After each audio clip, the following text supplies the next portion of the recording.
Alrighty, hey everyone. I think my mic is a bit too loud. There we, there we go. Right. Hey guys, what's up? I'll be starting in a bit. Just finishing some stuff in the background. Um, doo-doo-doo-doo.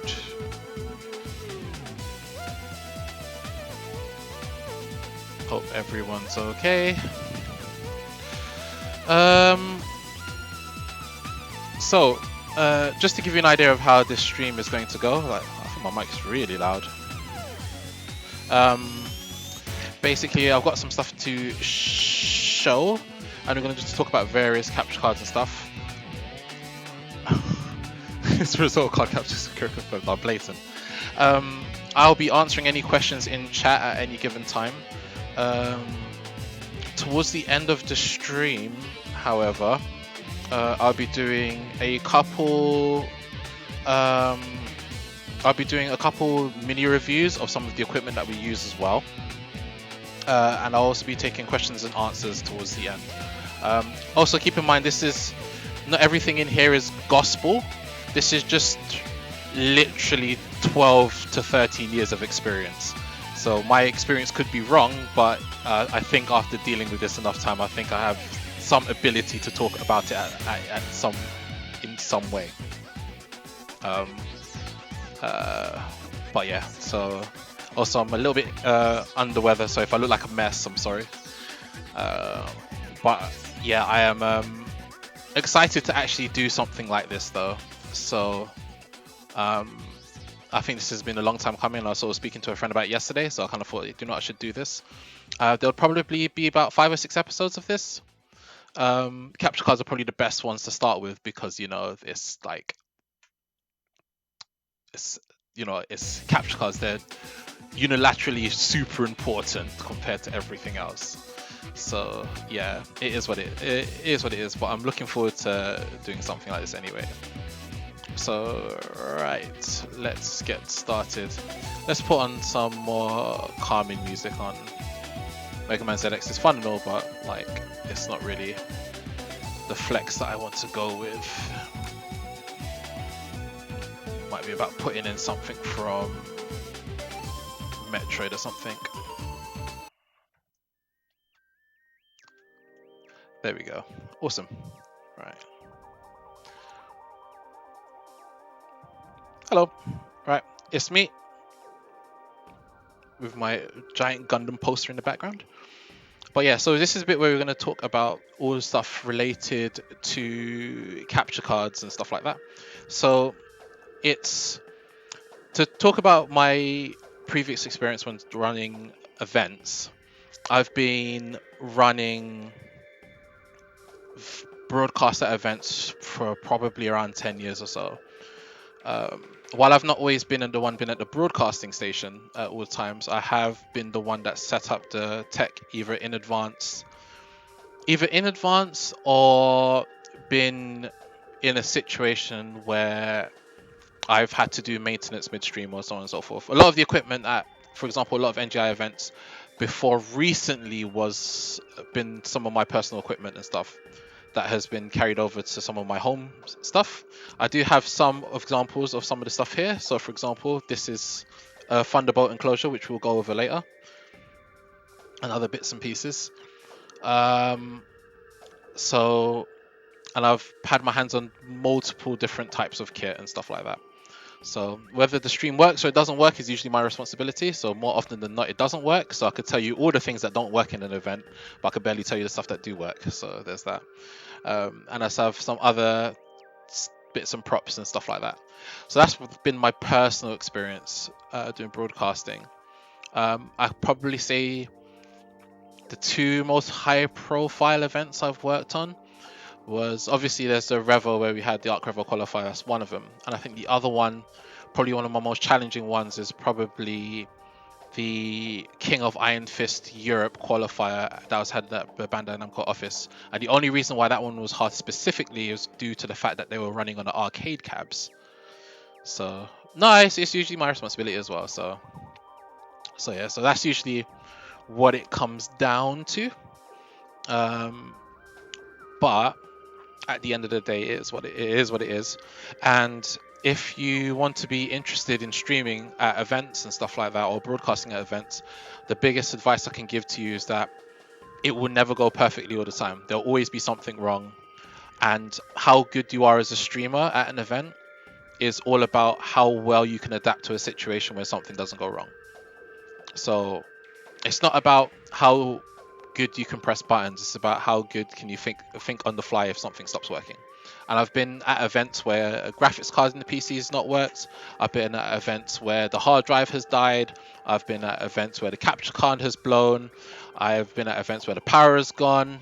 I've been at events where the venue is gone.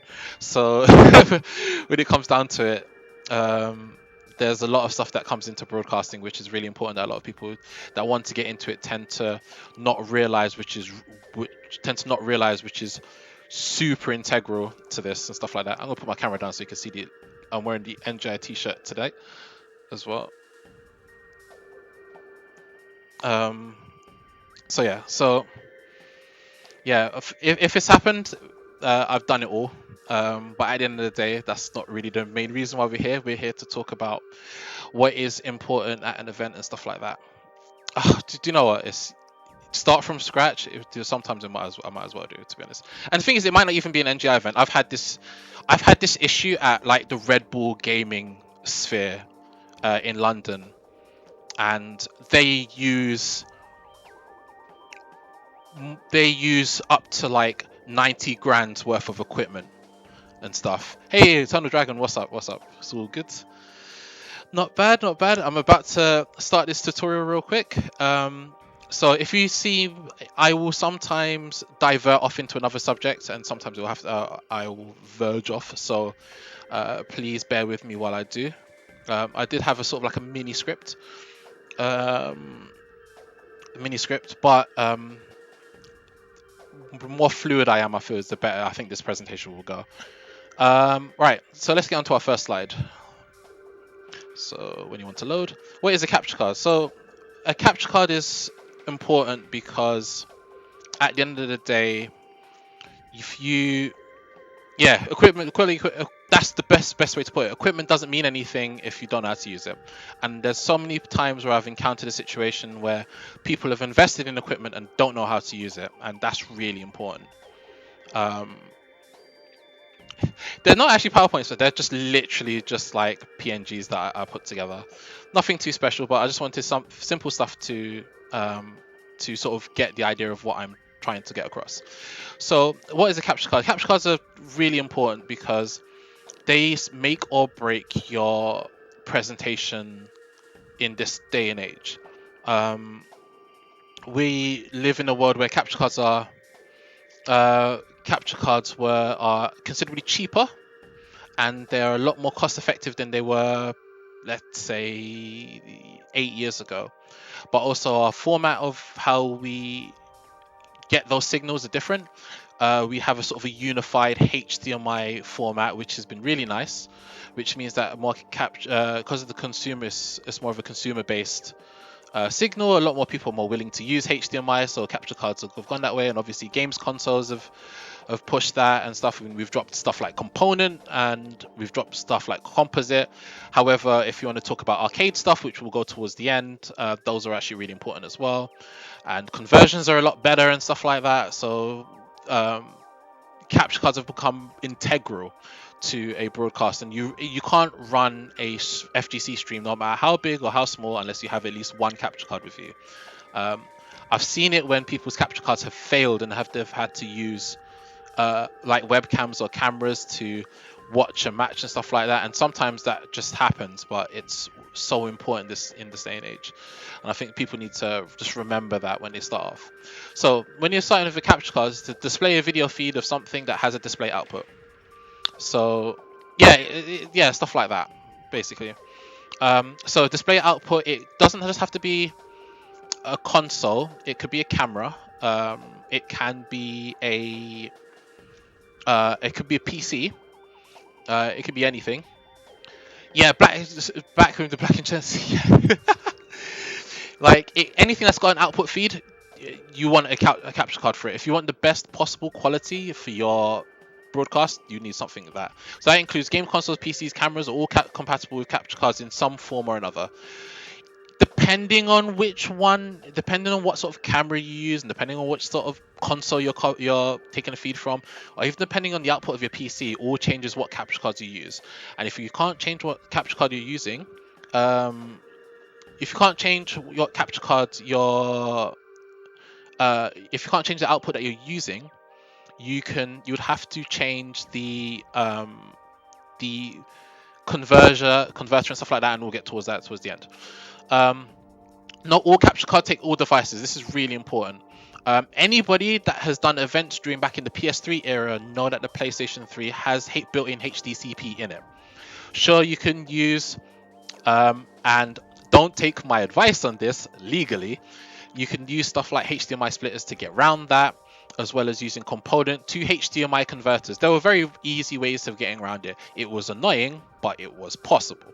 So that's something to take into account. Some capture cards will have multiple types of inputs. This is important for a lot of the Blackmagic devices. Some of the older AverMedia devices have HDMI as well as component, as well as composite adapters and stuff like that. So that's also really important. They might have different audio inputs, like might have a separate auxiliary in to separate microphone in and so that sort of stuff. All those sort of bits and pieces. Different capture cards have different type of connectivity. So capture cards are interesting because you have different form factors how they appear. So you've got your USB ones. I think I have one here. So you've got your USB capture cards. This is very small, but you get the idea. So you've got your USB ones, and then you've got, let me dig it out. I might have to take it out of the static wrapping. Then you've got your PCI cards as well, which is a different type of form factor. And then you've got Thunderbolt. So, and all these other pieces. There's more to it than that, but that is sort of like the main ones that you will encounter doing FGC events. When you are doing anything bigger or a lot bigger supporting esports events, you'd be looking at stuff like ATEM boxes and server racks and that sort of stuff, but we'll get into that a bit later. And each card has different resolution and frame rate cap, and this point is where most people that are getting into it will trip up the most, because when you're looking for a capture card to do whatever you need it to do, a lot of people will see one for like 40 or 50 quid and they're like, oh, it does 60 FPS, that's exactly what I need, I'll get that, and it's cheap, it's better than the other ones. And then you suddenly realize you want to use it in 1080p and you realize it doesn't do 60, and you're like, well, that sucks, because most fighting games or all fighting games outside of like Fight of Gods is basically runs at 60 FPS. So if your capture card doesn't support 60 FPS at 1080 minimum, then you've already set yourself back. So what you don't want to do is that you don't want to get yourself into that situation. That sucks. So that's sort of the main grasp on like Fight of Gods. That's sort of the main grasp on it basically. So let me just load up my next slide. I've got, if anyone wants to know, I actually have 7 of these. So what I will do is that I will post up all of them later on. All of them later on, so people can see what they want, and sort of can critique it and stuff like that. Or if they want to add some stuff, then let me know. So the next one we're going to talk about is what to look for in a capture card, because the thing is it's all great knowing all of the cards that you want. It's all great knowing like all the cards and stuff and what they can do, but the thing is that if you don't get a capture card that's for you, then there's no point of even doing this, because what you don't want to do is you don't want to spend £600 on getting a really fancy card, and then you found out that does way too much stuff that you want it to do, and you spent loads of money for no reason. Or you don't want to buy a capture card which you saw is really cheap and very useful to have, then suddenly realize it doesn't do anything that you need it to do. And that's the most important thing about when you want to talk about what you want to look for in capture cards. So does it take the resolution and frame rate of the console that you'll be capturing most? This is important because the thing is that, sure, as an FGC person myself, the most amount of time I've spent around in my lifetime has been a PS3, an Xbox 360, and a PlayStation 4, and nothing else really other than that. However, if you're doing something like a Wii, or you're doing something like a GameCube, which is important for stuff like Smash and stuff, or if you're doing any other classic games, what you want to do is that you want to buy a capture card that you know can accept those inputs, or accept those inputs through a converter, because even if you convert a signal from composite or SCART to HDMI, some capture cards don't accept that resolution because the resolution is possibly too small. It's possibly too low, which is a problem even if you've got running through a HDMI signal. So that's something to keep into mind. This is very important when you want to do stuff like arcade cabs. So if you want to capture stuff like Third Strike or Super Turbo, or even if you're looking at some of the more HD games like Street Fighter 4 arcade, Blaze Blue CT arcade, and that sort of stuff. So that's sort of really important to have a look at, basically. Uh, does the inputs of the card match the outputs of the console camera, or the cameras being used with the capture card? This is another thing which sort of glazed over from my previous point, is that does your camera or capture card have a HDMI out so that you can use on the HDMI in? Is it composite out, that you've got a composite in that you can take? Because some capture cards do have composite. Some capture cards have component, which is important. Are you running through a component signal? Are you able to run that through? This is important for stuff like Wii and for the PS3. Can it be used over a long period of time? This is where a lot of capture cards, consumer capture cards, trip over compared to domestic use. When you're going for an event, your capture card has to be, what's the word for it? It has to be strong. It has to be resilient. I've lost many a USB 3.0 capture cards because they've just not been resilient enough over a period of time to use.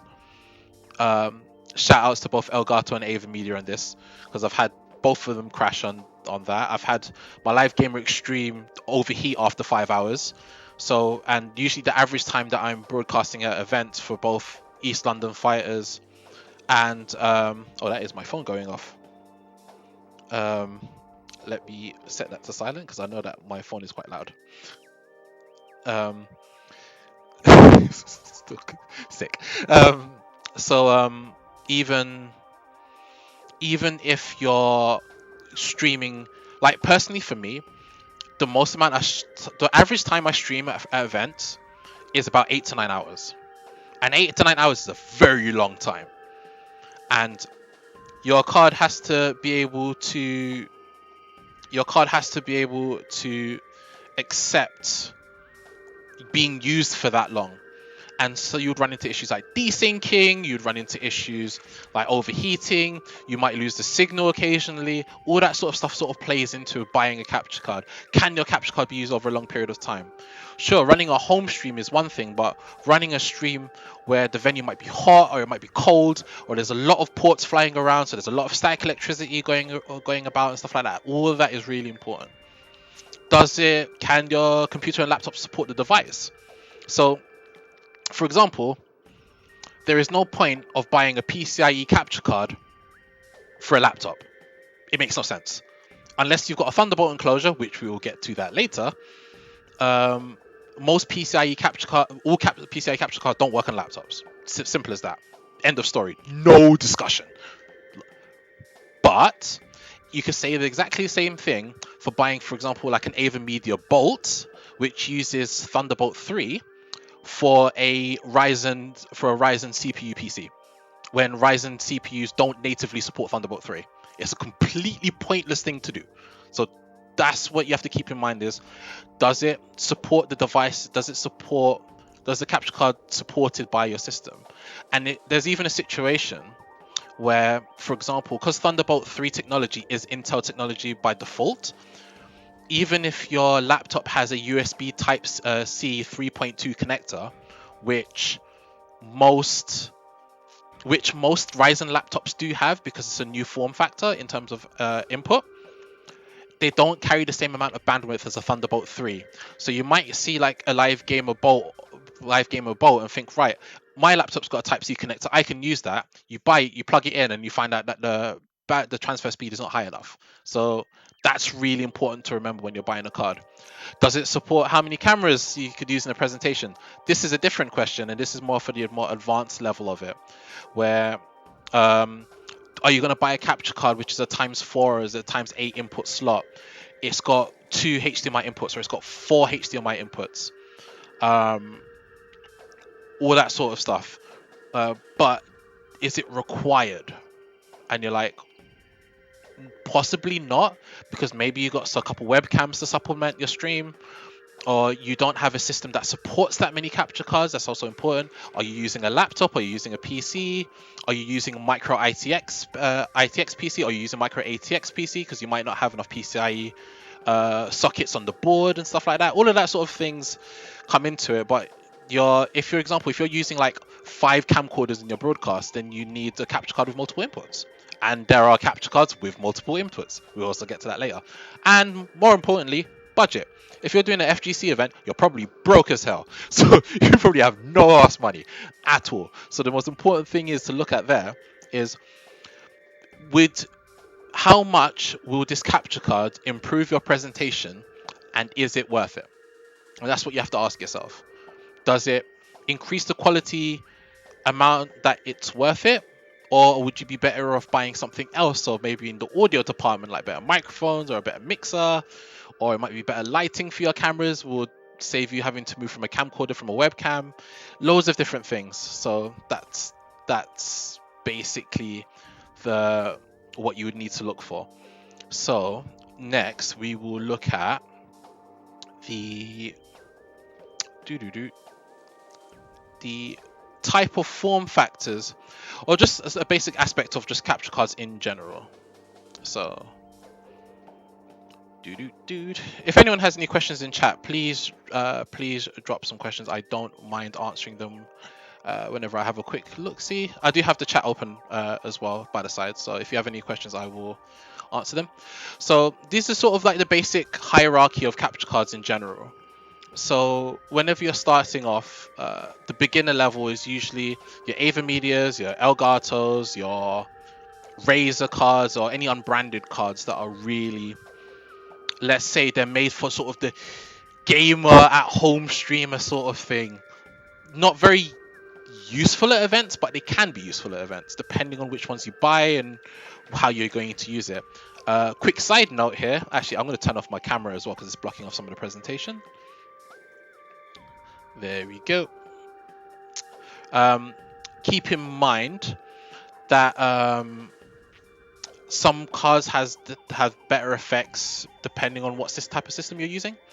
So your beginner cards are usually the ones they're the ones that you see get marketed the most. So your Elgato gets, obviously everyone and their mum knows what an Elgato HD60S is.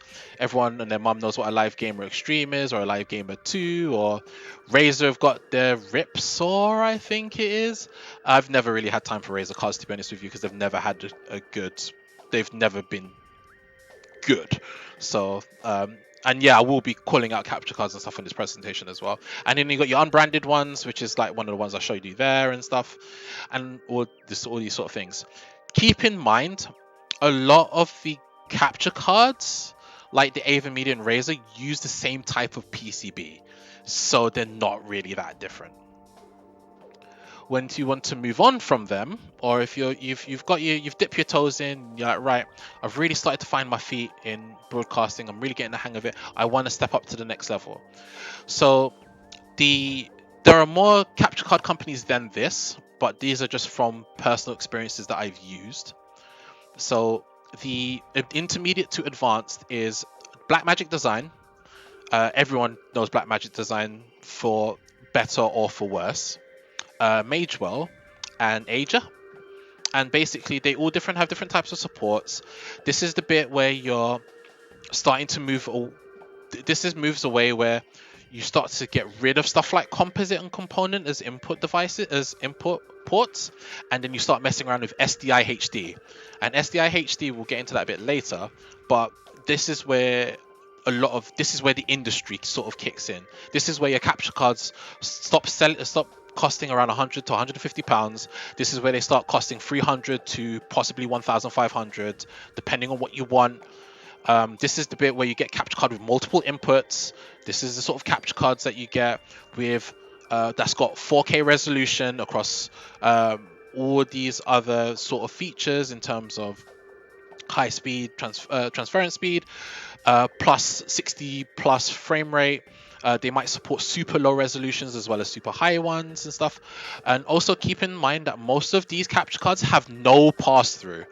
When when you're doing an event, avoid using HDMI pass through under any circumstance. Please, please, please, please, please, I beg you, when you start off, buy a splitter. It doesn't matter if it costs £8, it doesn't matter if it costs 40 quid. Just buy a HDMI splitter, I beg you. Don't use HDMI pass through. Form factors. So different things to talk about HDMI is your capture card PCIe. Is it a PCIe card? Is it Thunderbolt? Preferably Thunderbolt 3, not 2. Is it USB 2.0? Keep note, please avoid of USB 2.0 capture cards. Do not use them. Or is it USB 3.0, 3.1, depending on which one it is and stuff like that. USB 3.1 and 3.2 is different from Thunderbolt. Please remember that. That's going to be really important. Out of curiosity, why is it so bad about pass-through? Right. It's not the reliability of pass-through, but if your PC or your laptop dies in the middle of a stream, right, it will cut off the feed to the game to the people playing on the setup. That is an absolute no-go. So yeah, avoid pass-through under any circumstances. I beg you, do not use it.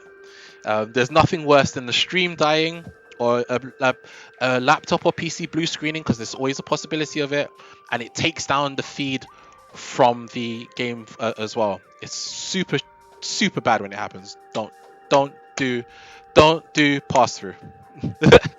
Pass through is great at home, but not very good when you're at an event. Right. So that is that. So what is so why don't we go through our recommended list of capture cards? So, because it's all good talking about what you'd want in a capture card and what you need and how they all look at it, but why, you're probably thinking, sorry O'Connor, you're telling me all this nonsense, but why don't you recommend to me something that's good? And I'm like, okay, cool, fair enough, I got that. I got you, fam. Really simple stuff here. When you're looking at this is a personal recommendation of my sort of capture cards of what I've had to deal with or what I've used or what I've worked with. I'm sure there'll be people out there that will be able to say, well, look, to be honest with you, like, I've used those and I've had a bad experience with those too. To be honest, I don't blame you. So when we'll look at PC setup first, because PCs are probably the best way to do streaming, to be honest. It's not always good, but it's not always, I would say, viable, because the thing is that you might not have a car, so you can't lug a PC around, or you might not have any you might not be able to afford going a PC, or you might use your laptop for other stuff, and you might drag your laptop to other places and whatnot. So to be honest with you, it's a bit of a hard sell saying that, yeah, just use PCIe cards, because it doesn't really work that way. Anyway, all of the first three on both sides, these come with a massive asterisk. It's not how should I put it? It's not, I've had bad experiences with everything other than the Magewell USB Capture Gen 2 in the top half. I've had bad experience with almost every single one in some way, shape or form. Live Gamer HD 2, good. It's a good overall card. It supports the ability to have two of them plugged in to the same computer, which is nice. Issue is the drivers are very finicky, and getting it to initially install is a ball ache. I've had a friend of mine. Actually, no, a friend of mine. Grimulus's one not crashed, bricked on a firmware update, so that happened. So you have to take his one back. So there's you go. There's a bad experience number one. Let's go. Um, so there you go. So you got that. Elgato HD60 Pro, decent card. Um, I've had the audio not work on it before. Um, yeah, their drivers are awful. I've also had an Elgato one refuse to install, but when it works, it's good. It's nice when it works. Um, but again, this is the issue with a lot of the consumer-based capture cards, is that they're not always going to be good all the time. Yeah, for some reason I'm reminded of when I tried to record. Yeah, it's good. My capture card device, because they didn't stream it. Yeah, no, yeah, basically, no, I hear that. Blackmagic Intensity 4K, right? This is the important thing that people kind of need to remember about Blackmagic cards, is that their generation format for Blackmagic cards is like one gen behind. So, for example, their equivalent of the Live Gamer HD2 would be the Intensity original, but the Intensity doesn't do 1080 at 60, it only does it at 30. So it's very similar to the Hapage Colossus. So the only one that does 1080 60 is the Blackmagic Intensity 4K. However, while it is a decent card, it the color red doesn't go through the channel properly, so it can't decode the color as well as other cards do. I'm not too sure why this is. Seems to be an ongoing problem with that card for some weird reason. However, it is also it's also quite inexpensive, and newer drivers from Blackmagic have improved the card, so it's gotten better over time. Would I recommend it? If you catch one for cheap, because you can drop them for, you could buy them for about somewhere between 90 to 120 pounds, and if you can willing to work with the drivers and try and get it, it's because it's a very semi pro level card. You'd want to, there's a lot of playing about and it's very finicky, so it's something that you also have to keep in mind if you want to buy it. But you can see them for quite cheap, which is actually kind of surprising. So I do own one of them as well. So the only one I don't own in this list is the Elgato HD60 Pro. Is the only one I don't own. Multi-slot. Right, here's where it gets a little bit more interesting. Also, actually, I forgot to say about the Blackmagic Intensity 4K. One of the downsides is that it uses a ×4 PCIe lane slot rather than ×1, which is not good for an event situation. So you'd rather not want to sacrifice your ×4 for that. The cards that would use that come a bit later. Multi-slot cards. Live Gamer Duo. This is a recently brand new card, came out by Ava Media. What I would put in this section would actually be... I would actually put the Magewell HDMI Duo in here, but the Magewell Duo costs about £400. So, and the Live Gamer Duo costs about 250 or 270. I can't remember which it is. So it's considerably cheaper. One of the benefits that Live Gamer Duo has is that it accepts 4K input, but doesn't output 4K input. It downscales it on board, which is useful coming into next generation, where some fighting games will probably be higher resolution at 1440p or 4K. I doubt it will ever be 4K, but you sort of get the idea. So the Live Gamer Duo definitely has that going for it, which is actually really, really good. It's a good deal. It's probably one of Ava Media's better cards that has come out.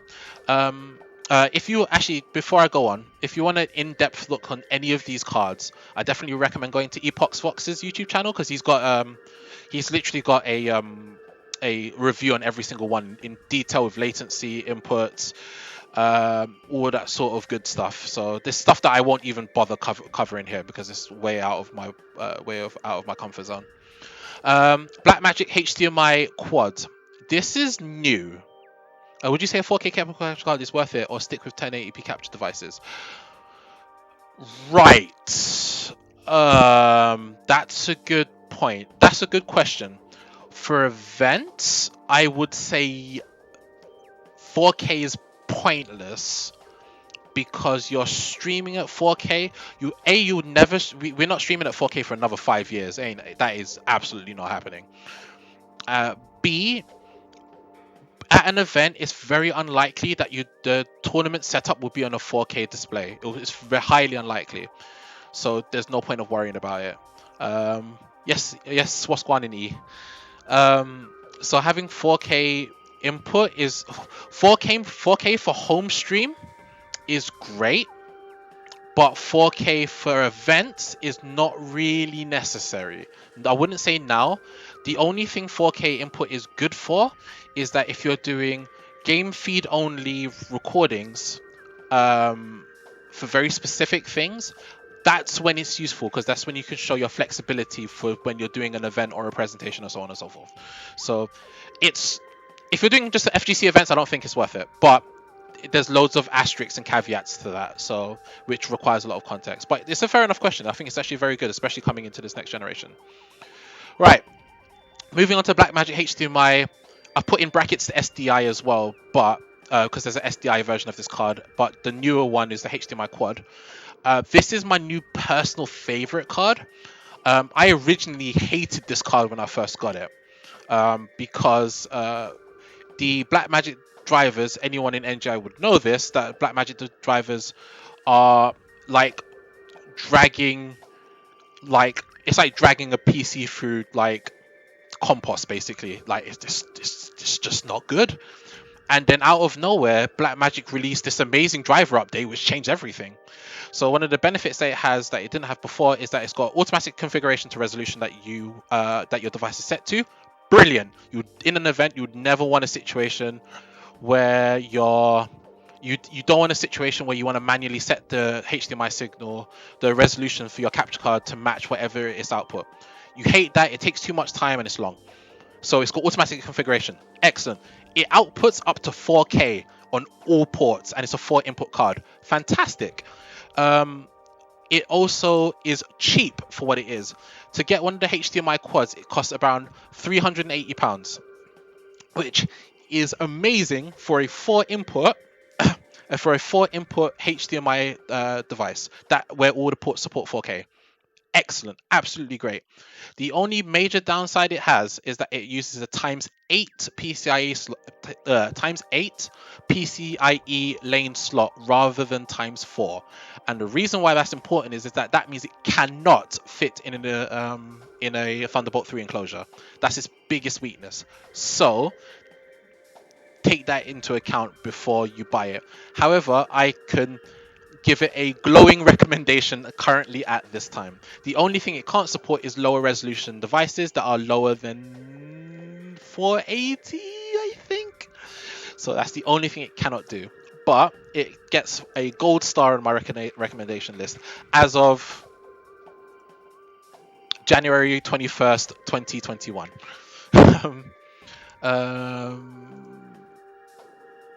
Oh, okay, my mic is a bit popping. Thank you for telling me that.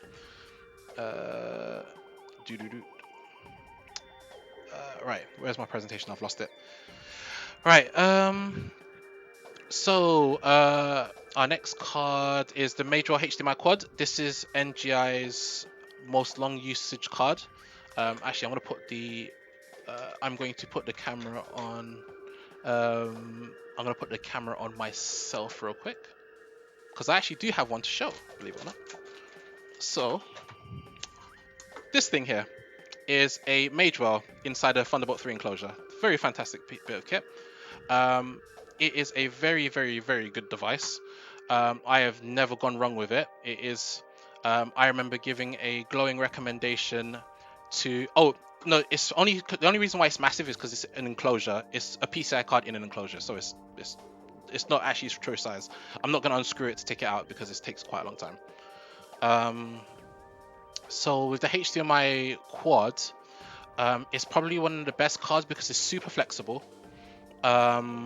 It's very, very, very, very, very, very, very good card, and it. I've thrown everything at this thing, and it's worked. I've literally thrown everything at this thing and it works. I cannot believe it. I don't know if anyone knows Three-Way TV. Is it Willay's Twitch channel, where I remember recommending him a HDMI HDMI quads, and back when 0EX used to use PCIe cards, he also uses a Magewell quad as well before he ended up selling his. So very very useful card. I think it's universally recommended across the whole FGC in terms of using it. It's great for presentations. It's basically a single PCIe socket, which means that you can plug 4 cameras into it, which is useful because it means that you can support multiple cameras and stuff, and you can move from camcorders to webcam. Excellent card, a beast of a card, very well supported. Because it's PCIe times 4 lanes, it means it could also fit in a Thunderbolt enclosure, which is important, which means that it's also viable for laptops too. That is very important.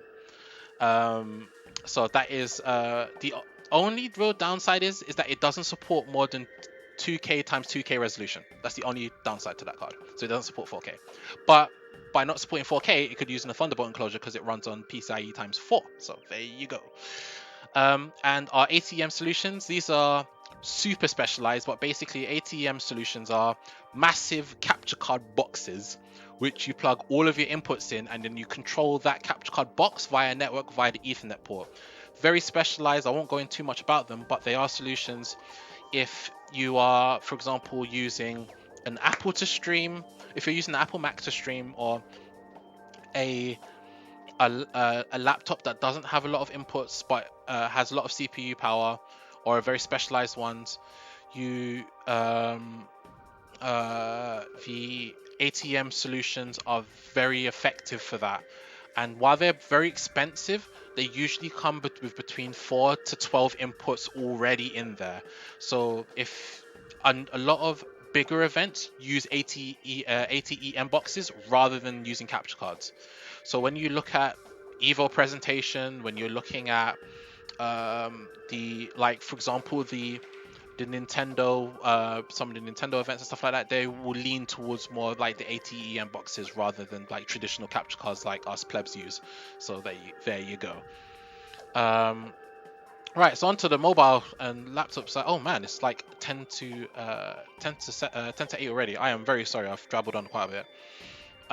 Laptop or mobile device setups, very simple. Live Gamer Extreme 2.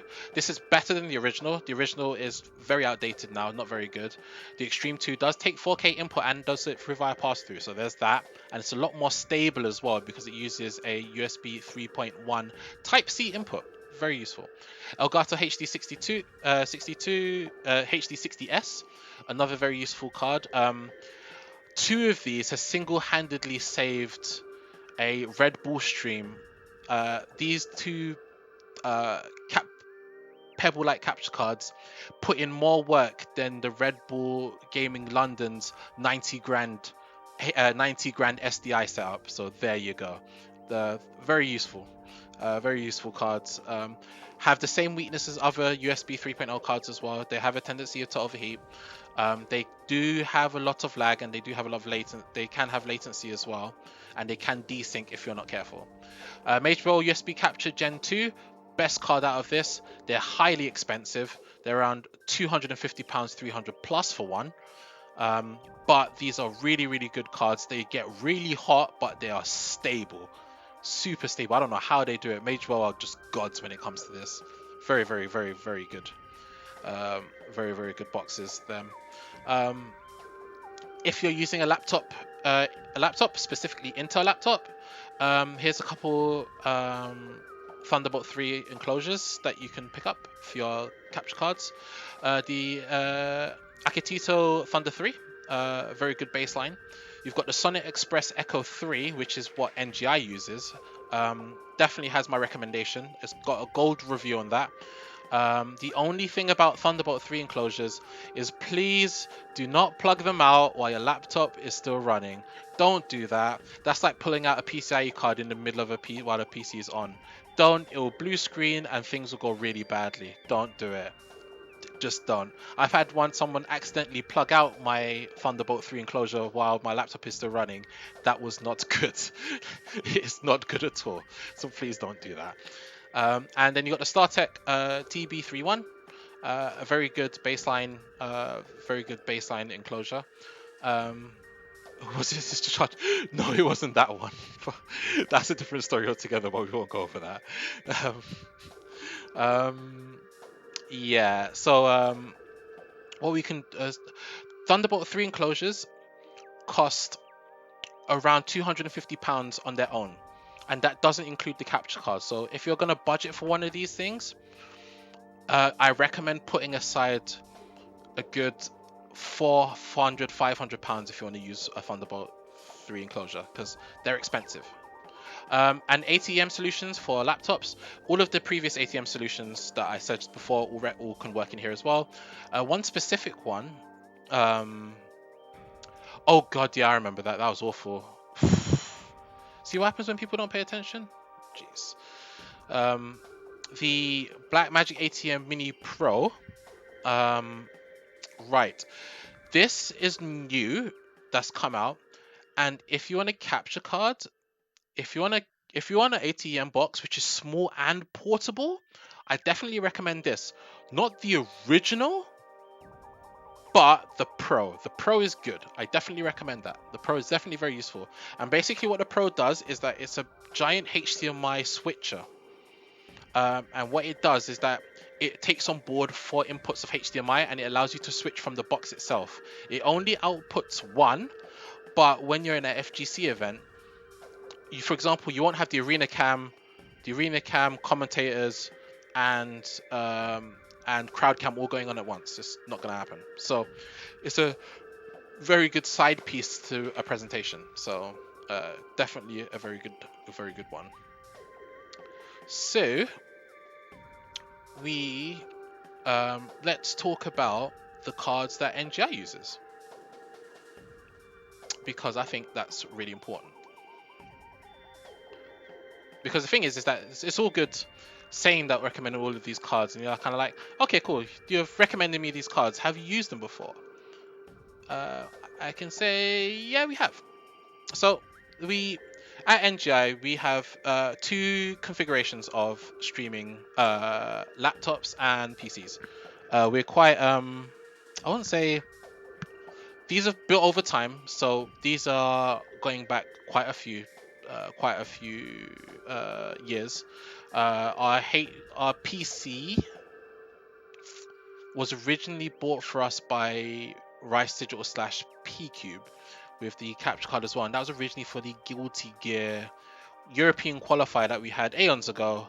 That was a fun event. Good stuff there. I'll see you in a sec, Malcolm. So what we normally hear for our desktop, for our PC configuration, to have a sort of understanding of the specs that we use on our PC, we have a 3900X, Ryzen 3900X with a Asus B450F motherboard. So it's a Gen 2 one. With quite a few PCIe cards. If you're going for a setup if you want a setup where you can have a ton of PCIe cards in there, I highly recommend moving to something like Threadripper, because the higher tier ones have more PCIe card slots as well. Keep in mind that whenever you're putting it into a PC. So we use a Blackmagic HDMI Quad 4K, which is I've got the inputs wrong. So that's actually our ×8 card, and we have the major HDMI Quad, which is our ×4 card. So I've got those mixed up. My bad. Sometimes when we're at XFed, we'll use the Blackmagic Design ATEM. It's the base configuration one, so it's the original one. So that's the one that doesn't have 1080-60, but it does have 1080-30. So that's helpful for some things. Not many, but it's useful for some things. That's controlled over the network sort of thing. So that's something to remember. Our laptop configuration is a Sonic Express Echo Thunderbolt 3 enclosure. So so basically, that's this thing. So this is our laptop capture all in one go. So this includes, this is the Sonic Express. So that's what it has at the front. That's what it looks like. And on the back, it's got our 4 inputs. And they're all labeled HDMI 1, 2, 3, and 4. So there you go. So this is what we use on our laptop. So if you see our big beefy laptop at an event and you see this plugged into it, this is our most important thing that we have connected to it. So if you see this at an event, For the love of God, please do not touch it. I beg you, please don't. It is very bad if you do. And I will probably start screaming incoherent noises if you do. And then we sometimes use a Live Gamer Extreme on the side as well for any final inputs. So you might need an extra CAD camera, so on and so forth. So it's all little things really. So that is what we use. So if anyone has any questions, then please let me know. So the thing is that one of the questions that you would ask, what's the priority of using using a capture card? Because you're like, man, I can't afford a capture card and camcorders for everything. Surely, like, I shouldn't. Surely, like, there should be some things I could focus on without spending more time on something else. And you're correct. So I have put down a very simple list. Might have a bit more text than you're used to. So what this is genuinely used for. So to be honest with you, you don't have to use this.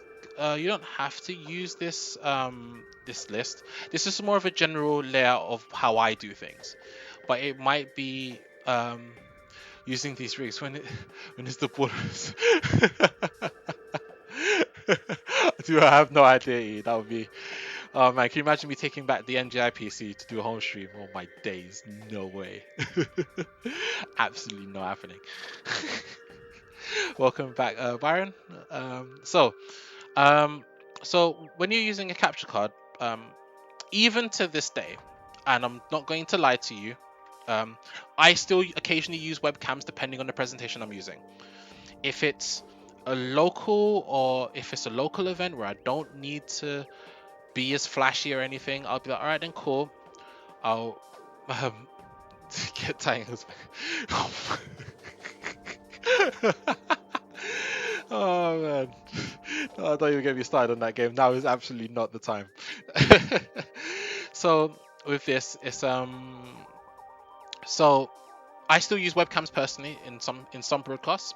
So for example, when Eternal Dragon was doing um, he's doing his events in Luton, in Bedfordshire.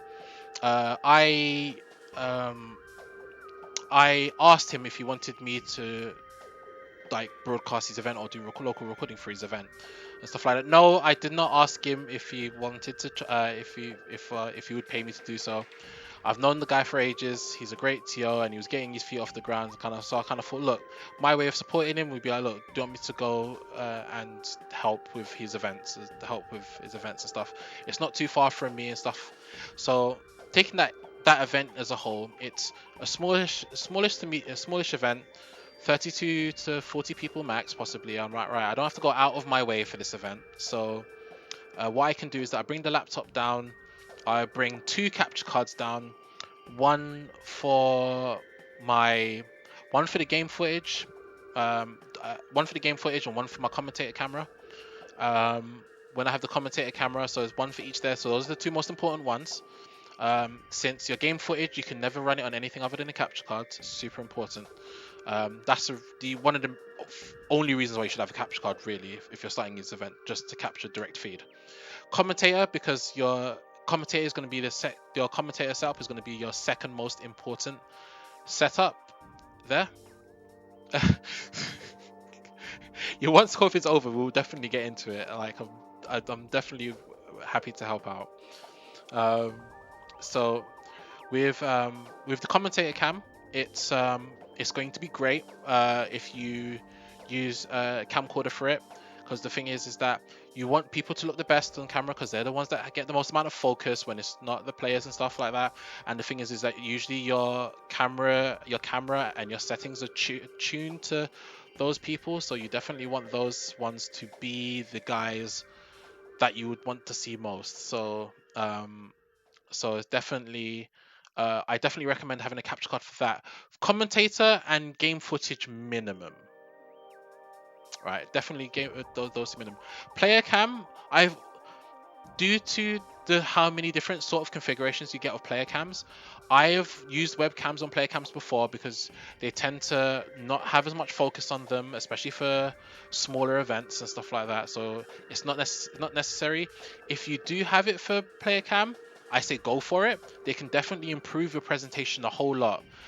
Spooky's one's a very good example when he used to do well, not used to, but when he did battle circuit with the player cams. His player cams were very crisp and stuff like that. Excellent for that. They can really, really, really improve a presentation. The only issue is that when you have player cams and stuff like that, you need to have the right amount of lighting for it to work and stuff like that as well. So there's a little bit of extra cost there, but if you can make it work, it looks great. So that's definitely one stream I could look at and say, yeah, actually, a camcorder or a proper camera towards those player cams are definitely important. Crowd cam, not so much. This is more geared towards the bigger events. So, for example, the visual platform did a very good example of this when they did EGX, the CPT at EGX. They did yeah, lighting makes everything look great other than game footage, but we won't go into that because that's another rabbit hole that's very required for a very different video or a very different stream. um, the visual platform did a very good use of their crowd cam at EGX CPT, where they had, for example, yeah, spoilers for another episode, indeed, where they had Logan and I think it was F word, I can't quite remember, when they were in the crowd talking to people and stuff like that, and it was in between matches. That's when a very good crowd cam really makes the difference. And the thing is that it has to be a very good low light camera as well, and then that's where we get into stuff like NDI capture cards and stuff becomes very useful there, which will go towards the end because those are more like footnotes and stuff. But outside of that, you kind of don't read that for crowd cams. Crowd cams are sort of, unless you have in that sort of focus on the crowd, is kind of not very important. Um, Personally, arena cam applies the same, probably even less so, because the arena cam is usually a static image, static camera, which is from a specific angle, so it covers everything. So it's not really important. Those are mostly used for intermissions and stuff like that, so it's not really necessary. I've used them at times because I've used them at times with cameras that have got good depths of field, which has worked. But if you're an upcoming broadcaster, then I really wouldn't recommend it. You definitely leave those for webcams and stuff like that, because your game footage, commentator, and player cams are your three most important things. They should always be separate instances under any circumstance. So there is that. I have one more slide. So the pros and cons of external cards is the last one. So this is a bit of a more of a messy slide. I'll fix it up when I'll release these. So the endless battle of internal versus external capture cards, because one of the biggest questions I get asked are, should I get an internal capture card or should I get an external capture card? And it's such a really difficult thing to answer. So let's break it down. External capture cards are a beast amongst themselves. They can do some amazing things, but there are downsides to them, unfortunately. Actually, there's a lot of downsides to them, but when you're an upcoming streamer, it really don't matter, because at the end of the day, they're usually in budget. They're useful, they're portable, you don't have to carry them around, you don't have to lug a huge setup behind a huge PC on your back or anything. Very useful. So the pros: portable, easy to use, plug in, play, bam, there you go. And basically every system in their mum has like a USB 3.0 port. Some less so for USB 3.1, but that's slightly different. But USB 3.1, the more laptops and stuff that will get USB 3.1, the more capture cards that will get them. And USB 3.1 has twice as much transfer speeds than USB 3.0. So hopefully more capture cards could divert towards that, because the better transfer speed you get, the less latency you have, which is useful. We'll get to that. Cons: they're not very flexible in terms of features. They kind of suck for features, to be honest. What you see is what you get. For some people that might be good, for some people that might be bad. They can overheat. They have a huge tendency to overheat. So if you're doing long events, or if you're doing a lot of events that are really long, I recommend buying a spare, just in case if one dies and stuff, or the image keeps cutting and the image keeps freezing, or it keeps desyncing. At that point, you should really change the capture card out, because at that point it's overheating. That's not good. That's happened to me quite a few times. I've learned that the hard way. So as a lesson from me to you, I'm telling you, always have a spare if you're doing a lot of events. You will understand the more you get into it. Driver conflicts. Quite a few USB 3.0 capture cards don't like being plugged in. So if you have like two live gamer extremes, for example, like they don't like being plugged in at the same time. They absolutely hate it. They go all weird. One will crash, the other will freeze. It's strange. Yeah, it's dumb. So sometimes they work, sometimes they don't. Sometimes they do, sometimes they don't. So that's remember. Poor transfer speeds. That's also quite important. So this is the sort of thing that causes stuff like desyncs. This is the sort of thing that causes latency, which is at the point right under it. Actually, useful enough. So that's something to keep in mind when you use an external card. Thunderbolt cards don't count towards this because their transfer speeds is about 30 gig, I think. So Thunderbolt cards are exempt from this. So there's that, but we'll get into that in a bit anyway. So for internal stuff, we have they usually have more features, which is good. They're usually more flexible with the way you can manipulate them and what resolutions they take and that sort of stuff. They're very resilient because they're usually based on the airflow of your PC. So if the airflow of your PC is bad, then your capture card is going to suffer. But if you have a very well built PC and it's very cool and stuff like that, then your capture cards will live on for eternity. Like, for example, I've never had the Mage World die on me. No. Actually, I've never had any internal capture card die on me the same way an external one does. So that's useful. They have a wider range of resolutions. So, for example, the Blackmagic supports 4K. The Mage World supports 2K by 2K. I have a live game of 4K, which is an internal one, which also supports 4K. So some of the other capture cards, I know the Mage World supports a lot lower resolutions as well. This is important if you want to use the SSC converter for arcade cabs as well, which do super low resolutions via HDMI. So that's really useful for them as well. So wider support of resolutions is always great because you will never know when you need a lower resolution. Larger data speeds, the ×4 ones can go up to 40 gig. The ×8 ones can go up to 60 gig, I think, 60 or 80 gig.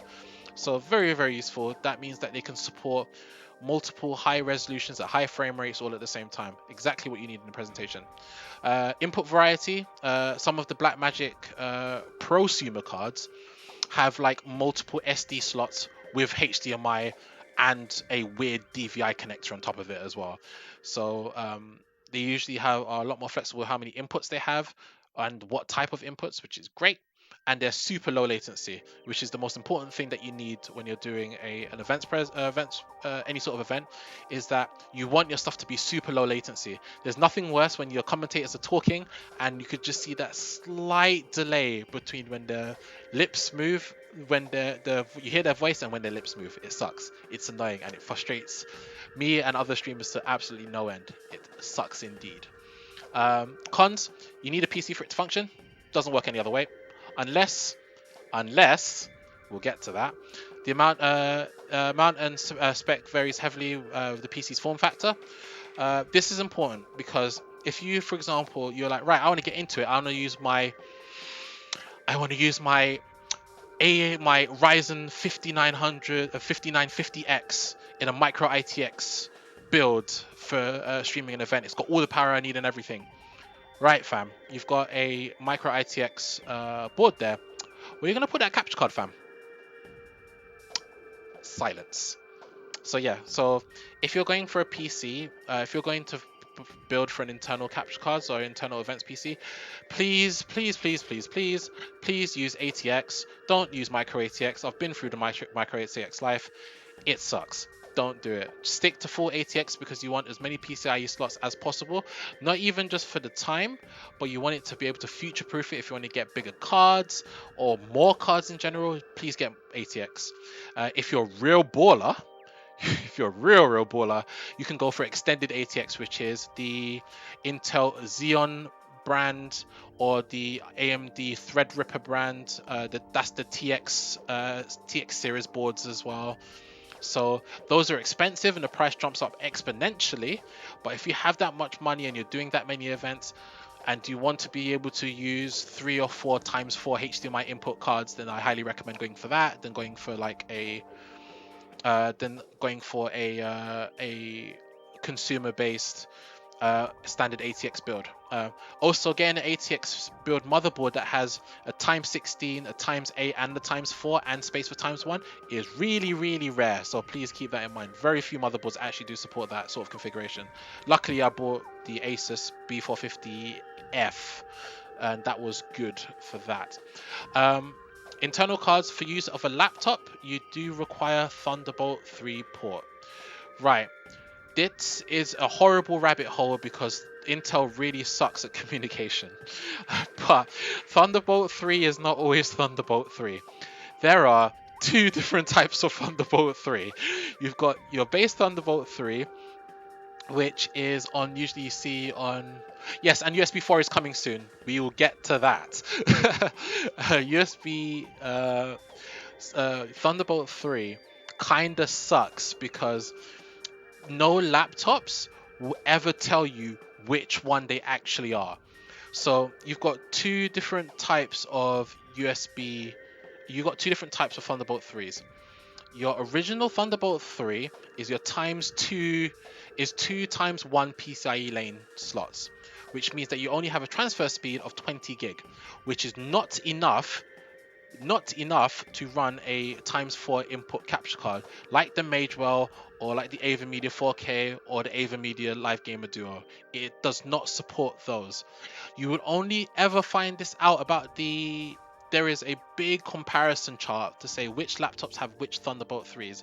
So please be careful before you buy a Thunderbolt 3 enclosure. Make sure that your laptop supports times 4 Thunderbolt, not times 2. Times 4 is usually is the times is the 30 gig transfer speed ones. These are the ones that do support capture cards. They should tell you if it's 20 or 40, but it doesn't always tell you. And this is one of my biggest issues when I was buying a laptop at a period of when I got the new NGI laptop, is that a lot of places weren't clear if it was Thunderbolt 3 20 or Thunderbolt 340. That's really important. Do go out of your way to find out which one it is. If you need to go on a forum and ask a bunch of random people if it's got it, do it. It's really important. Because at that point, you don't want to buy a capture card in the closure that you can't use, because that's a big investment. The other problem about buying for Thunderbolt is that it locks you into Intel systems until you have HP Moon. Yeah, no, chef's kiss. Absolutely. I will. Our NGI laptop is a big beefy boy, and it has two times 40. It has two 40 gigabit transfer speed Thunderbolt 3 ports on there, so it is a very beefy boy.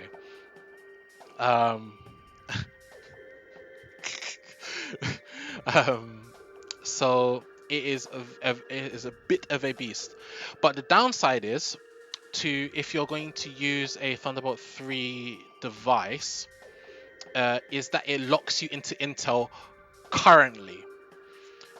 Because Ryzen has nothing of the equivalent at this moment of time. Yes, USB 4.0 is coming, but people need to remember with USB 4.0 is that while a lot of people have said that Thunderbolt 3 devices should work on USB 4.0, it's not guaranteed, which is really important.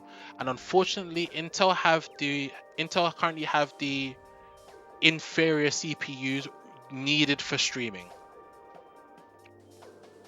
So yeah, there are a couple of the large boards, PC boards, that support Thunderbolt 3, but the problem with those ones is that those are come with their issues, and also B, they're really expensive. And the thing is that if we're looking for a portable solution, that's the complete opposite of what we want. So currently, if you're not a fan of Intel, then I wouldn't you're gonna have to suck it up if you want a Thunderbolt 3 laptop. If you want to have a Thunderbolt 3 setup, it sucks because Intel's mobile CPUs are awful for streaming because they get way too hot way too quickly, and they're not very power efficient. And the thing is that with the NGI laptop that we've actually got a i7 8700K desktop in our laptop, and even then it can sometimes struggle. So it's one of those things that you really have to keep in mind when you want to buy an Intel PC, an Intel laptop. If you would have asked me if I would have gone Thunderbolt 3 now, I would probably say no. I would wait till USB 4 whenever that decides to rear its ugly head. But yeah, that is a sort of comparison of the internal and external.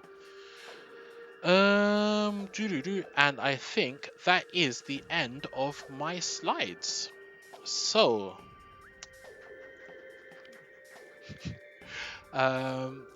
yeah. So as far as I am concerned, that is all the stuff that the GPU encoder is, yes, to get around the issue, sure, but sometimes depending on the GPU does sometimes go through the roof. I do have a 1070 in that laptop, and even then that can struggle from time to time, so it's also something to keep in mind. Right, that is the main part of the presentation. Dude, the 1660 Ti is good because it's got the updated NVENC encoders. That is a good GPU for that. Right, we're at the part of the presentation where I have done bringing the main part of the lecture, but what I can do is cover over some things that that we might not have gone onto or I might have missed. So this is the bit where it's sort of the open Q&A section of, like, if you have any questions that you want to ask me or want to throw my way, or want me to talk about any sort of experiences I've had with streaming and stuff like that, then please let me know, because I'll be around for a bit. What is on broadcasting FGC events 2?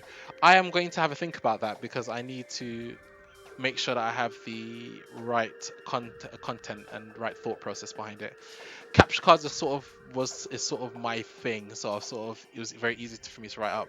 But I think for episode 2, it will probably either be cameras or headsets and audio. So those are the two. What I might do is I might put a poll up on Twitter to say which one would you want me to cover first, and I'll do the one that's not chosen on the next episode. So we can do that. So audio options are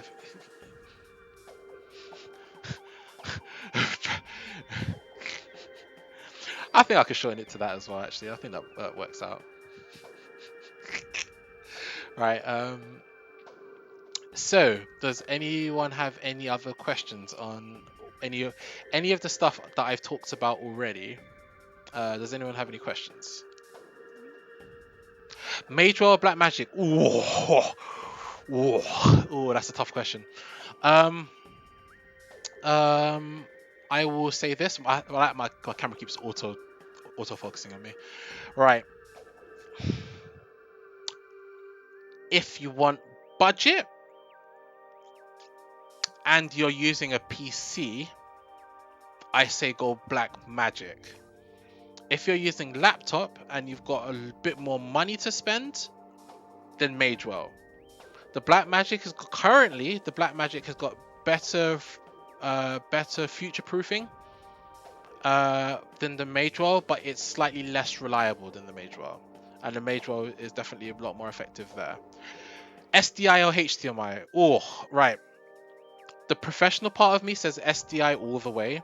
However, HDMI is really important for a lot of FGC events, and I think this is one of the issues that we ran into when we worked at the World of Warcraft event at the Red Bull Gaming Sphere, is that because all of their kit is SDI, if the capture cards in the PC or in their server racks don't accept SDI, you're fudged. So basically what you kind of need to do is that you'd want all of your cameras if you've got enough money to spend on SDI cameras, you want all of your cameras to have SDI output, so you can do a direct feed into your SDI capture card.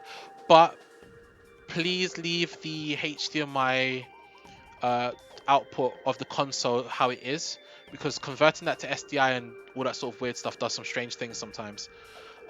Another solution, if you want to send a HDMI signal across a very large distance, because HDMI signals don't like getting sent across large distances past like 10 meters. Once it gets past 10 meters, like, it's not happy. SDI can go something up to like 50 or something. It's kind of nuts. I'm not too sure of the number, but it's really long. A good way of transferring HDMI signal across very large distances, and we did this in the Rocket Complex, is to send the HDMI through a Cat5 converter and send it via Cat5 across, and then have a Cat5 out on the other side into HDMI out into the PC. It's never been a problem, like per se, but depending on your SDI capture card and your inputs, sometimes it has issues. So I remember when I was at Red Bull Gaming Sphere, sometimes it didn't work for whatever reason. So, uh, so it happens. I think it's sometimes also based on the splitter that you're using and the converter that you're using and stuff. So there's a lot of things play into it. If you're going to use a HDMI to SDI converter, I definitely recommend getting an expensive, good one. So Cat5 is very effective regardless of what you're doing. Cat5 is amazing. Yeah, splitter and your converter for an event is also, if you're sticking to an individual signal, then a splitter and a converter is not necessarily important. But it's obviously because you never need a converter, and a splitter is useful because and a splitter will be useful because it's not really changing the signal, so it's fine. But the minute you're converting a signal, then it's at that point you definitely need a a very expensive converter. Yeah, Blackmagic converters are fantastic. They're expensive, but they're damn well worth it. Yeah, split, same here. I've carried 5 or 6 with me. I remember when I was at Reflect, I wasn't streaming at the event. I was only supporting Willet, supporting Willet stream, and I made sure I had six splitters on me. Funnily enough, I ended up giving one of them to the mainstream because those guys were useless. The mainstream was actually run by ESR. They were useless. So yeah, so definitely think if you're going to events, carry lots of splitters, carry lots of converters and stuff. Yes, I don't know what they're doing. Yeah, yes, I actually don't know what they're doing. They are definitely not the same team that I worked with for the Tekken UK Championship. Those guys were fantastic. They were great. They were amazing. The guys that we worked with Reflect didn't know what they were doing. They had 40 grand's worth of kit, and Willie showed them up, and Willie had a PC and like a man from the Midlands. So I don't know what to say. Don't know what to say. Also, the overlay sucks, but like that's a different story altogether. So it was a pretty bad stream. Like for all intents and purposes, considering for what they were doing and and because it was for a fighting tournaments, and I am fully aware, yes, fighting game tournaments don't bring the most amount of money, they don't bring in the biggest amount of people, they don't bring in the biggest amount of sponsors, they don't have the biggest amount of prize money, yada yada yada, I've heard it all before. But at the end of the day, like just gonna, it's just something that please not blatant. At the end of the day, if you wanted to do all of this stuff, uh, even if you're doing a fighting game tournament, you'd at least want to make it feel and look like a fighting game tournament and stuff. And there's certain ways of going about it. And sure, doing stuff like CPT, because CPT has some amazing presentations. Ironically, the one where ESL worked at sucked. So there you go. So all of the previous CPT presentations is a one thing. You got Evo, looks great. Yes, I'll be uploading this archive to YouTube as soon as the stream is over. Don't worry. You got CEO stuff, looks great. Versus Fighting has looked great. Then you've got other places like Ultimate Fighting Arena, look great. unless it's some of their sub streams. When it's the lesser games getting played, those have been a bit of a disappointment. Um, Stuff like the mix up has been great presentation wise and stuff like that. So like you can have big events, even though fighting games don't make much money. You can have big, popular. You can have big events with loads of people come to and make them look amazing. But just because you get someone like ESO on board or any of the bigger companies and you throw 60 grand on them, it doesn't mean that it's going to look good, which is probably the most, because it's strange because fighting games have their own specific feel to their events or their own specific look to their events. You look at a lot of other esports events, is that most of the esports events, they don't have open tournaments. A lot of it is invitational only, qualifiers only and stuff like that, which is fair enough because I can't imagine having an open tournament where everyone plays at the center for like League of Legends. That would be insane. You'd be looking at having like 2,000 odd people. Can you imagine doing a full bracket for League of Legends with all the people at one venue? It just wouldn't work. So a lot of the biggest FGC events in general, outside of your CPT or even Tekken World Tour or even Arc Revel World Tour, not to mention the PCs. Yeah, exactly. It's insane amount. But even when you look at the CPT finals, even if you look at the Tekken World Tour finals, even if you look at the Arc System World Tour finals, which in itself was a pretty meh stream, let me just say that. Um, those events have those events have last chance qualifiers at all their events. So even then, people are coming into the events playing at the event anyway. So sure, for CPT you might get top 32 people, or technically it's top 31 before the event actually starts, but you have another 400ish odd people battling out for the last chance qualifier. You don't get that like any other esports tournament, even at a finals. You don't see league finals where they have a last chance qualifier on the day that the tournament starts. It doesn't happen. It's the same with the invitational for Dota, and it's the same with like the Intel Intel invitationals for Counter-Strike. You don't get those sort of events. So it's one of those things where it doesn't matter how much money you throw at a company. Yeah, no, last chance qualifier for like Capcom like Cup is like nuts. It's a shame the last shot. Well, there was a lot of stuff that happened at the last CPT that we won't get into, and basically, it just shows like seeing the last CPT event. It looking at reflect and stuff like that. Look those two events specifically tells me throwing large amounts of money at a company to do an event is not going to work if the people that are running the stream and doing the stream don't know how the event is supposed to function in the first place. So is that when everyone's streaming? Yeah, that was the one that everyone's streaming from their phones. So for example, here's a small stream. No, it's not really a stream story from my time at Reflect, but if anyone knows Reflect, it was the Capcom ranking event that happened in London in Hammersmith that was run by, I can't remember that dude's name, it will come back to me, which was sponsored by CX and everything. They had this massive big giant screen and all this fancy stuff for this stage and stuff like that. Yeah, Russell was the person running it. There we go. All this big stuff. They had like IP cameras everywhere. By the way, IP cameras on their own cost $2,500. They are expensive. IP camera, everything. Their stream team had like 12 to 15 people on there doing all this sort of stuff, right? The people that were playing on the stream setup couldn't hear audio on Street Fighter 5. So you've spent 40 grand on a big broadcasting setup, but the players that are playing to make the stream what it is can't hear the audio. That is an absolute travesty, right? And then the only way they got it to work is literally by chance. I had a 3.5 millimeter jack splitter in my bag. No, I like IP cameras. I think IP cameras are great. If I could buy loads of IP cameras, I would. I think they're amazing, right? But only because I had a 3.5 millimeter jack audio splitter, right? Personally, I would rather have a camera operator as well. That is true. Like IP cameras are fun. Like I just like messing around with them. But yeah, I would rather have someone that could control camera. To be fair, But yeah, this 3.5mm jack, basically I gave that to them because they were like, I don't understand how you've set up this whole stream and you've not thought about the players' comfort on how they listen to the game. And we've gone so far in fighting games.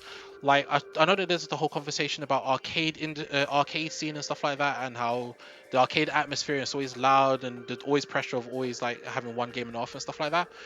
But we're in a day and age where a lot of our events still mean something, and because and this is more of a shout out to the fighting game designers, where they've implemented more audio cues into fighting games, which is actually really good because it shows that they're not just waiting on the visual aspect, they're using the audio aspect to get stuff to work as well. Having the players to hear the audio is so important in this day and age. So to spend that much money on a stream, to make it look the way it does and not have audio for the players that are playing on the stream, because without the players you don't have a stream, it's as simple as that, is a joke. I don't get it. Like a 60p 3.5mm jack shouldn't save a 40 grand stream. Like no, I don't. No one could ever come to me and justify that. It would make no sense. But I've experienced it in real life, so there you go. While running a 91 man bracket Street Fighter 5 with Fury. So yeah, there you go. It's the streaming is a very weird world. So there you go. Any other questions? Because I've rambled on quite a bit.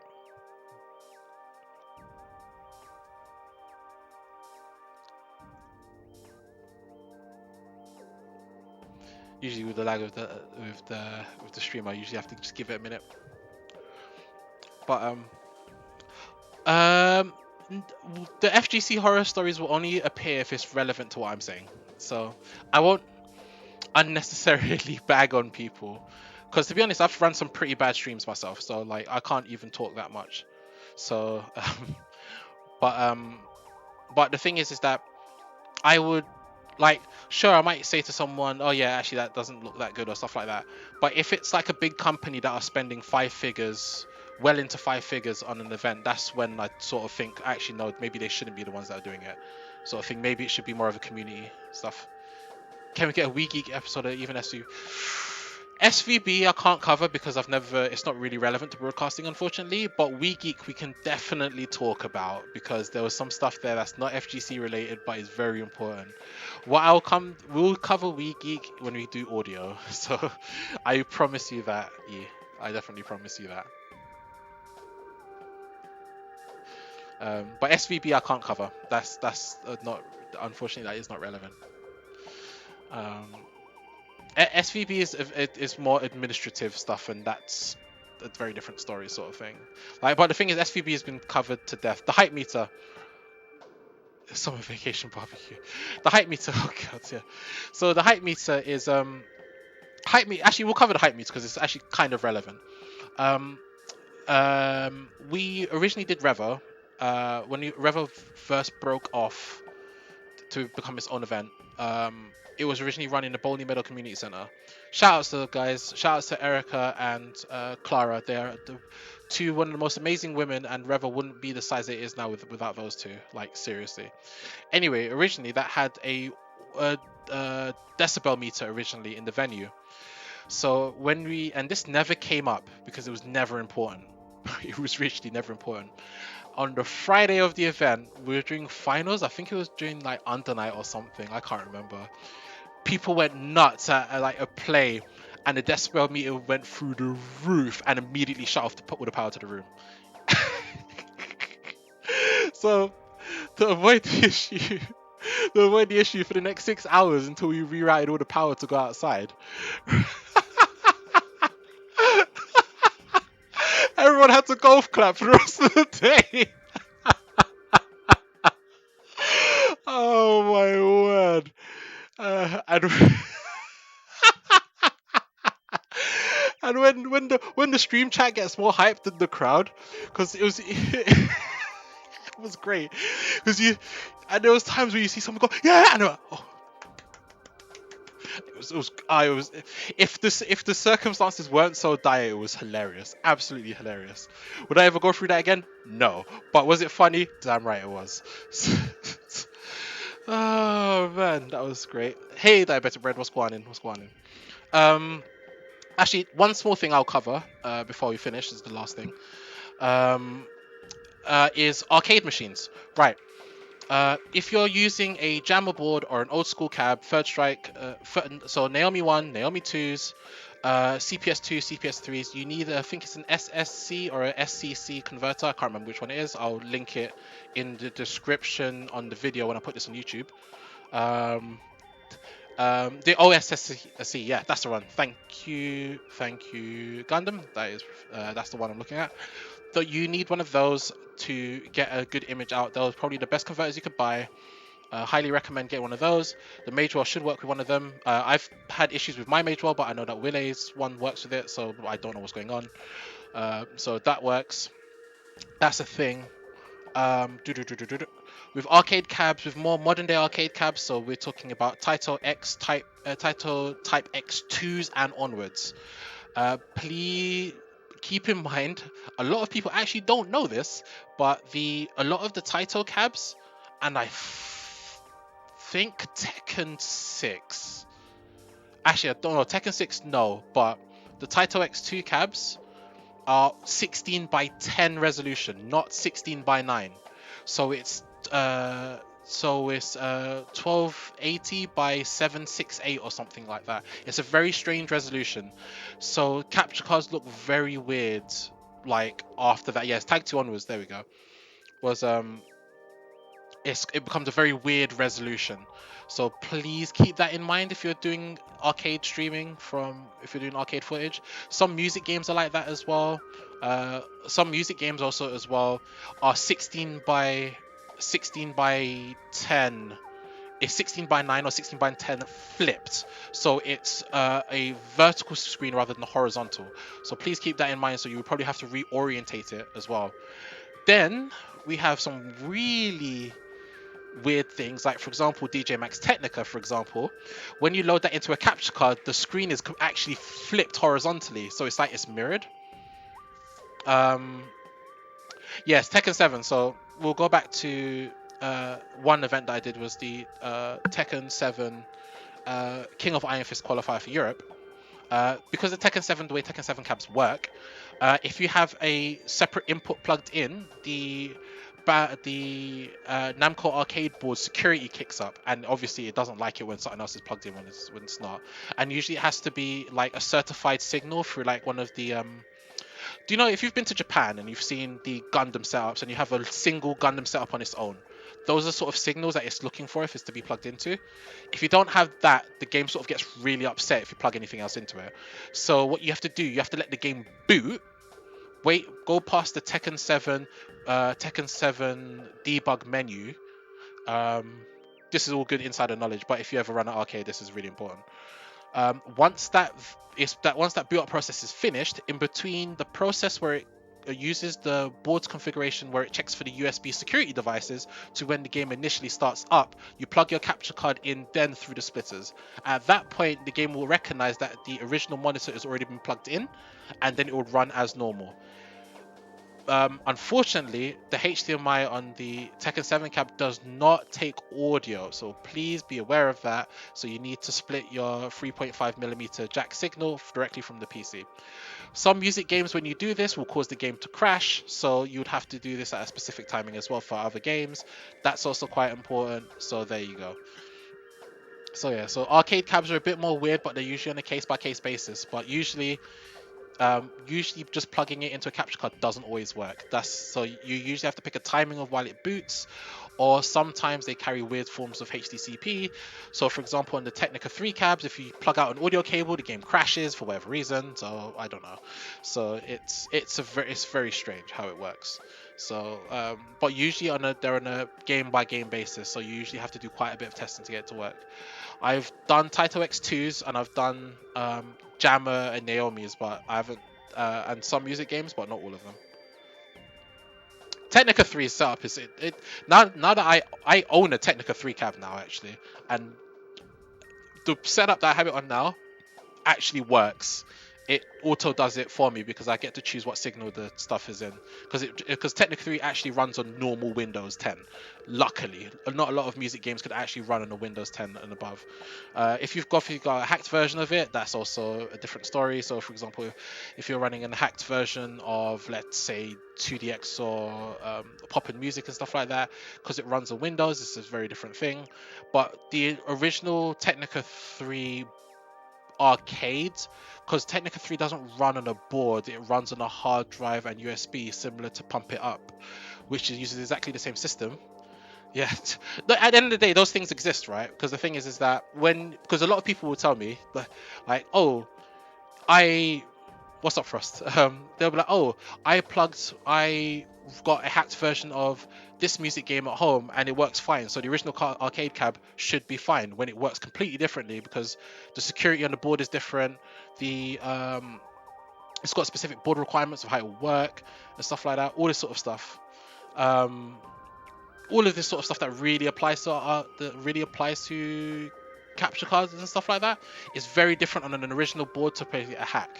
But luckily, walk on, Cooper, bad man. Luckily, quite a few of the Korean arcade games, while they have really weird security, a lot of them do work on standard Windows 10 or Windows, I want to say 8, but I'm not going to, Windows 7 systems. So, for example, my Technica 3 is actually legit. I have a legit version of Technica 3, but the only thing it needs for it to run is the game files for it and the security USB dongles. It doesn't need anything else. It doesn't need some specific USB interface or anything like that. It's literally just the game files off the hard drive and the USB dongles, security dongles, and it needs nothing else. And Pump It Up is very similar. I think the only thing it needs is its own proprietary board for where it interacts with the pads and the button interfaces at the front.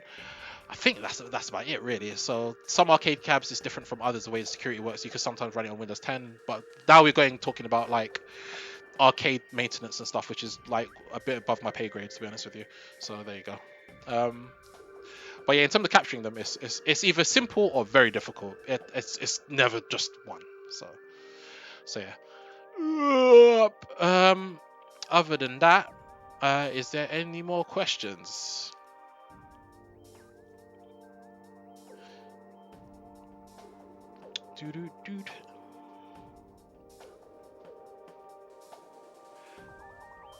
Would I be up for streaming PCs? Multiples of, right? Yes. Okay. The reason why I don't mind streaming multiple PCs, right? What is happening? I'm gonna upload the VOD to my personal channel or my personal YouTube channel. But I will take a copy of that and put it up onto the NGI ones as well, so people could watch it as well. So they might find it a bit more useful. To answer your question about streaming multiple PCs, my personal opinion with actually, okay, if you're talking about multiple PCs, I'm assuming you're talking about League of Legends and Dota style and Dota style ones. There's two ways of doing it. You could either NDI that stuff, or you could NDI all of it, which is expensive as hell. But it's very useful because if you NDI it, that means all you have to do is pull it from the network and not have anything connected to your system. That is really, really, really, really, really, really, really, really, really, really useful. So that means you can pull any feed you want off any of the PCs and boom, it's there on the network. It's less processing power of the PC and stuff like that. Very useful. The other way to do it is to use an ATM box to do it instead, which is also useful. So basically, you have the ATEM box control everything, plug all 12 PCs into that box, and use the network connection from the ATEM to pull the individual interfaces from that ATEM box. That's the two ways I would do it. I'm sure there's a lot of easier ways and a lot more simpler ways and probably more cost-effective ways. But if you wanted to ask me how I would do like League of Legends style or Dota style or Counter-Strike style, I would either NDI it or I would ATEM box it, which is an ATEM box with a server rack and all that sort of stuff. So that's how I would do it. Yeah, ATM will probably be the most reliable. I wasn't too sure if there was another one other than that, but that's what I would personally go with. those boxes are hella good. Like I wasn't only until like 2 years ago I realized how good ATM boxes actually are. They're actually amazing bits of kit. It could be very daunting to first work with them because there is a lot of things like we got to sort out stuff like porting and making sure that the network catches it and stuff like that, and that sort of stuff. What group are you with? Because you are very much you're is that Real Menace? Oh no, no, Real Menace is VP. Oh yeah, oh yeah. Oh, it's Umar. Oh, I did not realize. Umar, hey, what's up? Sorry, I didn't catch your tag. My bad, my bad, my bad. Yes. Shout outs to Jamar. Rest his soul. He was a very good streamer. He's a very good broadcaster. The reason why I mentioned Menace is because I had a discussion with Real Menace ages ago when we were talking about broadcasting. He was one of the people that recommended me to get a Canon A1000X camera, which was really nice camera. It's a bit old now, but it's really nice. Real Menace is a very good person. If you want to talk about anything to do with stream related, please talk to him. Like he's quite well experienced, and only recently he's been picked up by a visual platform. And I mean recently, in like the past 3 years. He wasn't with them originally, and even before then, he was doing a lot of his own private work, and he was amazing at it. So he's a very good dude. So yeah, definitely. What I'll do is, Umar, if you want to drop me your link or something in like a private message or something, I could link like a bunch of streamers that people could contact and talk to if they want to know more about this and stuff, because it's actually really important. Because there's a lot, it's kind of hard to interact with streamers like events broadcasters because A, they're usually unseen, so you don't even know who to talk to most of the time, and B, you've only usually got the big ones. So usually when you talk about broadcasters, you say, oh yeah, it's Spooky, or it might be Honzo Gonzo or something, or like all of like, or G Una, or something like that, or it might be offcast with Farpa Noodle and stuff like that. And the thing is that those guys are amazing at their work, right? Oh, you're in the NGI Discord. Oh, snap. Awesome. Um, those guys are absolutely amazing at their work, but at the end of the day, they're really hard to get in contact with. They've not, you can't just like message them and say, oh yeah, look, I want advice on this. Would you mind doing it? They're busy guys. They got other stuff to do in it.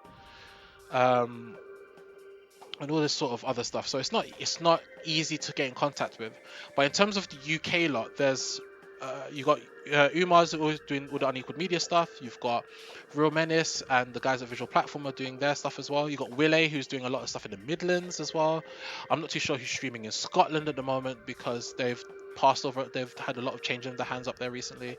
I cover stuff for NGI and East London Fighters as well. Um, um, like there's so many different, there's not many people as well. There was also Jamar as well when he was alive before, and even with the amount of events that he did, if you had to ask him something, he would tell you. So he would tell you what you need to know and give you an advice and stuff like that. So there's also the thing is that there's not, while there's a lot of experienced people in the UK and there's a lot of experienced people in Europe. Uh, I think it's V2 is one of the guys from Portugal, excellent streamer who doesn't stream anymore, as well. And then you got some of the guys in France, and then you got some of the guys in some of the Nordic countries as well. I don't really know their names off the top of my head, but I know that they stream very well and stuff like that. So there's always that sort of stuff going on. But even with the bigger names, you don't get to talk to them as much. So having a group, an interaction of people that you can talk to about stream advice and stuff like that, is important. V2's retired way ahead of his time. He's an excellent streamer. Like he's so good. He's so good. But yeah, there's so many different there's a lot of streamers and stuff like that. So Umar, it's really good to have you in the chat and stuff as well. Yeah, exactly. It's and the thing is that personally, like, I eventually want to retire from fighting games at some point, doing broadcasting and stuff like that, because like I'm not getting old, but at the end of the day, if if we can't pass on the knowledge of events and stuff to people, then how do we expect them to be good at it? That's the main ethos behind why should we be telling people how to do events. Like, I'm from the period of time where there wasn't a guide there. The only people that was running events was Bulletproof and the Dragons and people like Giga D, who's in the Midlands and stuff like that. This is way before stuff like versus fighting existed properly, or when Hype Spotted existed properly. We didn't really have anything to learn from other than those guys. But we've had a generation of fighting games already. Like, we've done events um, back when before SF4 was out. So we've been through multiple generations of fighting games now, and I think like there's a lot of younger TOs that are trying to come up and uh, trying to like get there, but I think we need to better support them in general. And when it comes to broadcasting and stuff like that, it's a tall order. It's a very tall order because it's expensive, it's long, it can be heartbreaking at times, it could be frustrating. It is infinitely got infinite amount of problems, but at the end of the day, if you want to be a broadcaster, that's the stuff you just have to go through. That's literally it. It's you can't do it without having those mishaps, and we only learn from those mishaps. And the thing is that what we do is, like, older people in the scene, is that we have to say to them, look, these are the places where you'll be able to trip up. You don't have to make the same mistakes that we do, but you've also got it a lot easier than we have, because the equipment is cheaper, the gear is cheaper and stuff like that. If I wanted to get a Mage World back 10 years ago, it would cost me £1,500. You could get one now second hand for about 500 easily. It just shows how much things have changed. So yeah, so I definitely think that like these streams are definitely important, because people have kept asking me, how do you do this, how do you do that, how does this work and stuff like that. And sure, you can explain it to each individual person and stuff. I can say, look, this is how you do this and stuff, and I can sit down with them for an hour and stuff like that. But nothing's the same as making a video. I'm sorry this has now come to being 2 hours long, talking about this is the sort of stuff on each individual piece, and this is just how it works, and this is how my personal experience has done it. So yeah, so excuse me, I have suddenly realized that it's almost 9 o'clock. Right, I have kept you guys way too long. I really hope you guys enjoyed this. I had a lot of fun being able to talk about this, because this is great. This is my passion. And I hope everyone has learned something from this, because the thing is that you don't have to take my word as gospel. You really don't. The one thing I would just want to make sure underline this is that nothing that I'm saying is absolute. You might have a completely different take on it. Your experiences might have different results with different equipment and stuff like that. That's so important. But all I'm doing is helping with a small guide to basically say, look, this is where I started. This is what I have looked to pick up. This is what I want to do. This is what I'm used to using, and things might change. So there you go. So yeah, so there we go.